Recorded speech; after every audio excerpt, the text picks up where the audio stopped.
দিনটি থার্সডে হলো পবিত্র সপ্তাহের একটি দিন, যা প্রেরিতদের সাথে যীশু খ্রিস্ট তার 12 জন শিষ্যকে পা ধুয়ে দিয়েছিলেন এবং শেষ নৈশভোজকে স্মরণ করে আমরা এই দিনটা পালন করি।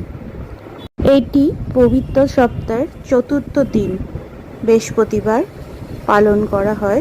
খ্রিস্ট যীশু বলিলেন, তোমরা যদি পরস্পরকে প্রেম করিবে, তখনই তোমরা আমার শিষ্য থাকিবে। প্রভু যীশু খ্রিস্ট বললেন পরস্পরকে। প্রভু যীশু খ্রিস্ট বললেন, আমার পিতা যা আমাকে দেয় সেই আত্মা আমি তোমাকে দিয়ে যাচ্ছি, তোমাকে আনা ছাড়ব।